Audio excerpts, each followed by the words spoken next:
Hello friends, welcome. Today I'll make a video on the list of documents and certificates that are required to be carried on board a ship.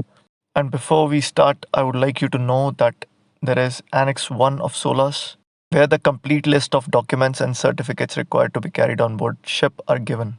And then also there are circulars like MSc Circular 1462, Fall Circular 127, MEPC Circular 817. And all these circulars say the same thing. They give a list of documents and certificates that are required to be carried on board. And this is what the circular looks like. As you can see with the certificate, there is fair amount of details provided.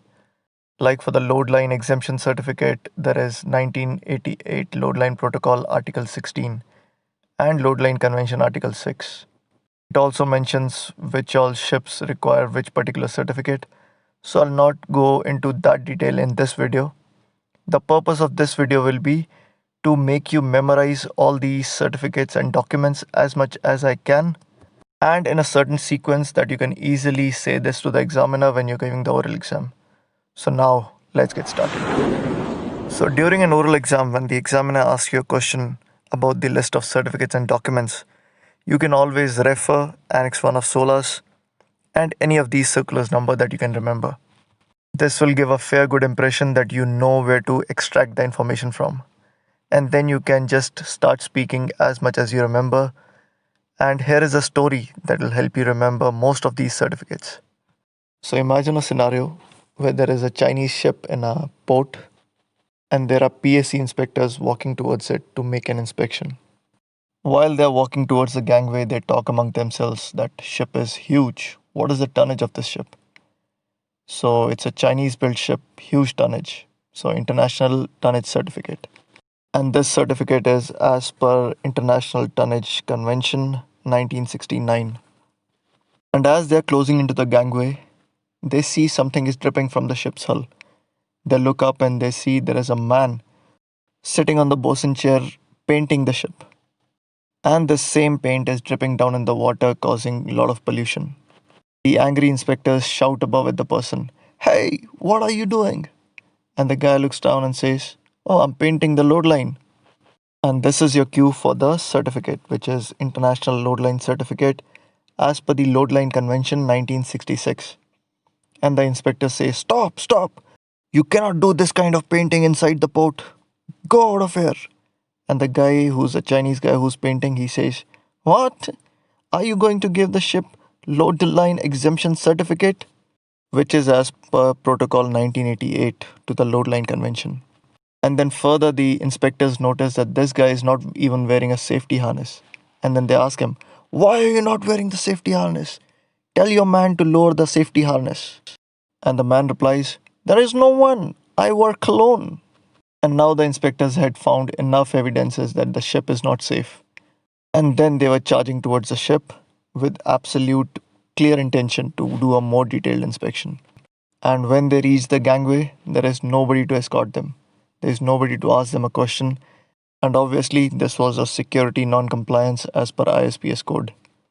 The inspectors go straight to the master's cabin and then they start talking to the master in an angry way. "Captain, we have found enough clear grounds on your ship and we are going to straight away move on to the more detailed inspection now. Show us all your certificates. We'll start with the security. Your ship has no procedure for security. Show us your International Ship Security Certificate and continuous Synopsis record." International Ship Security Certificate is as per ISPS code and Solas Chapter 11 Part 2, Regulation 9.1. And continuous Synopsis record is as per Solas Chapter 11 Part 1, Regulation 5. Certificate was valid, so they said, "Captain, there was nobody at the gangway. How can you let this happen?" Captain calls on the walkie-talkie and confirms, "What happened?" They're saying, "I was there at the gangway. I met the inspectors also."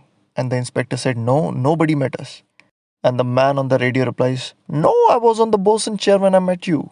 I'm keeping a watch here." And the master tells the inspector, "See, somebody's there to watch you."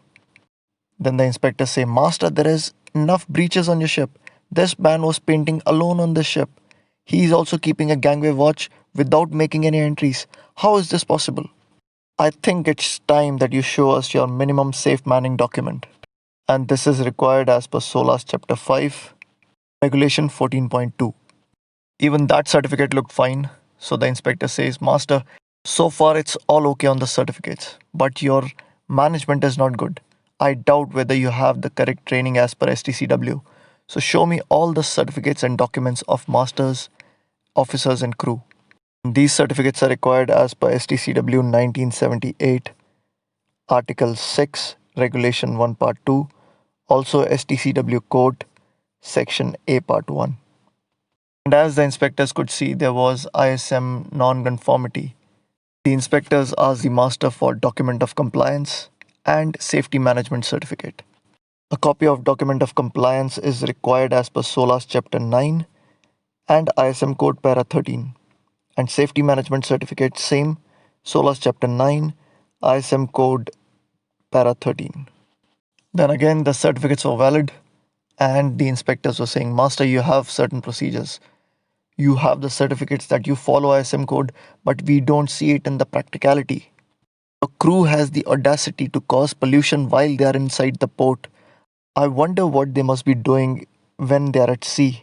Now we want to see all your documents as per Marpol. Then starting with Marpol Annex 1, International Oil Pollution Prevention Certificate, which is required as per Annex 1 Regulation 7, is shown. Then for Annex 2, International Pollution Prevention Certificate for the Carriage of Noxious Liquid Substances in Bulk, NLS Certificate, as per Regulation 8. Then as per Annex 3, Document of Compliance with the Special Requirement for Ships Carrying Dangerous Goods, and which is also required as per Solas Chapter 2 Part 2 Regulation 19. And then Annex 4 requirement as per Regulation 5 and MEPC Circular 408, International Sewage Pollution Prevention Certificate. For garbage, the inspectors will talk to the chief officer later. For Annex 6, they ask for the International Air Pollution Prevention Certificate, which is required as per Marpol Annex 6, Regulation 6. And the inspectors also ask for the other certificate, which is required as per Annex 6, International Energy Efficiency Certificate. And all these certificates also seem to be fine. And then the inspectors ask if the ship is following International Antifouling System as per AFS Convention, and do they have the certificate for it? International Anti-Fouling System Certificate required by Regulation 2 of Annex 4 of AFS Convention. And the master says, oh, I can declare I have this, and I also have the certificate called Declaration on Anti-Fouling System, which is required by AFS Convention Regulation 5 Part 1 of Annex 4. And then the inspector says that we want to check your records related to when you are at sea. So show us your VDR records. And before we move, show us your document of compliance for the Voyage data recorder, which is required as per Solas Chapter 5, Regulation 18.8. And when the inspectors go on the bridge from there, when they see on deck, they are shocked to see there are so many tents on the deck. And they ask the captain, what is this, master? Are you carrying passengers on board? Show us your passenger ship safety certificate, which is required as per Solas Chapter 1 Regulation 12. And you are carrying passengers on deck, so show us your special trade passenger ship agreement and protocol on the space requirement for special trade passenger ships. Also show us your special trade passenger ship safety certificate, special trade passenger ship space certificate, which is STP 71 and 73, rule number 5. And the master replies, no, this is not for passengers. My crew sleeps there. Then they say, why? Why not sleeping inside accommodation? And he says, it smells too much inside. Better outside, good ventilation.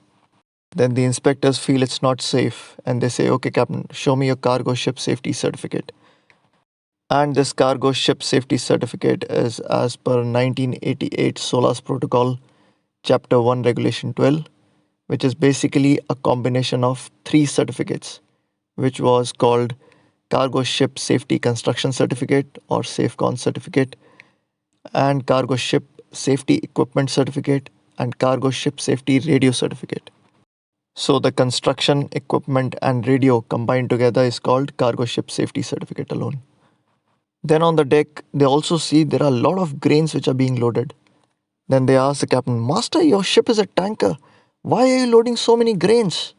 Show us your document of authorization for the carriage of grain and grain loading manual, which is required as per Solas Chapter 6, Regulation 9, International Code for the Safe Carriage of Grain in Bulk.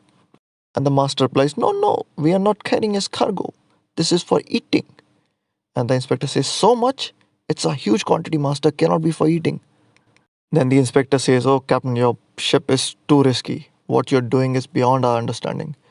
Show us your insurance documents. Starting with CLC 1969 and CLC 1992 Protocol Article 7. Certificate of insurance or other financial security in respect of civil liability for oil pollution damage. And also show us certificate of insurance or other financial security in respect of civil liability for bunker oil pollution damage as per Bunker Convention 2001 Article 7. Now so far we have covered all the certificates which are required by the normal cargo ships.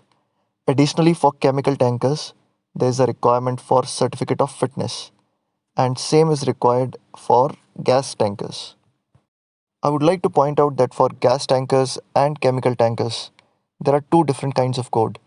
One is applicable on ships which were built before 1st July 1986 and after 1st July 1986.